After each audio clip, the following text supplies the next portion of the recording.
Bonjour people et bienvenue à tous sur les tests de Roro. De retour après un bon mois d'absence et c'est avec Captain Marvel dans son édition Blu-ray Ultra HD 4K que je présente ce test. Mais il y a un petit mais. C'est bien la version 4K qui est testée sur une Panasonic UB820 qui me permet de lire des Blu-ray en 4K mais sans l'HDR. En revanche, je pourrais maintenant sur certains titres vous parler des pistes en Dolby Atmos ou des TSX qui sont chez certains éditeurs réservés aux disques Ultra HD, malheureusement. D'ailleurs, c'est le cas pour ce Captain Marvel. Au programme, la qualité visuelle, celui du mixage audio, quelques mots sur la narration et bien sûr ma conclusion. Passons aux caractéristiques. Captain Marvel est distribué par Disney Buena Vista pour une définition en Ultra HD, soit 3840 par 2160p, bien sûr compatible Full HD, soit 1920 par 1080p, encodé en HEVC H265. Le ratio de l'image est au format 239.1. Alors visuellement, on est sur le cahier des charges de l'écurie Marvel, à savoir des images très numériques mais surtout très précises. La définition fait la part belle ici, avec des FX qui font dans le réalisme aux couleurs savamment péchues.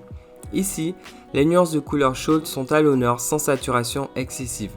L'aura de puissance de Captain Marvel ou son costume rouge, doré et bleu en témoigne. De bons voire très bons niveaux de noir, des zones bien lumineuses et un très solide niveau de détail. Seul petit regret, que le film n'ait pas plus de variété à offrir en termes de décor. Mais dans l'ensemble, c'est du très solide. Au niveau du son, il semblerait que ce soit le chemin de la réconciliation avec l'éditeur, car même s'il faut tout de même augmenter de quelques dB le volume, la piste en Dolby Atmos pour le coup est à la fois surprenante et énergique. On n'attend pas longtemps pour s'en rendre compte avec de franches impacts, notamment lorsque Carol Danvers use de la puissance de ses photons. Les canaux surmonde élargissent bien les scènes, et même les canaux verticaux, qui même s'ils ne sont pas régulièrement sollicités, offrent des passages remarqués.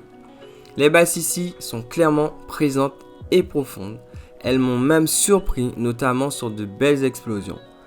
Les dialogues sont limpides et ne sont pas noyés dans la scène frontale.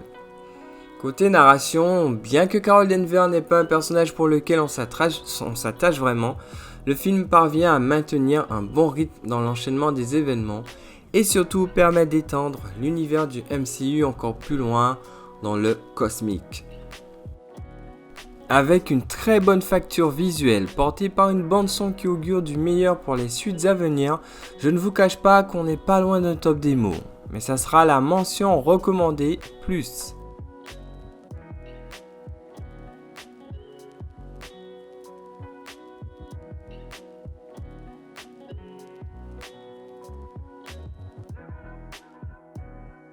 C'est tout pour mon test sur ce Blu-ray. Si le contenu vous a plu, n'hésitez pas à liker ou à vous abonner si ce n'est déjà fait ou à laisser vos avis en commentaire.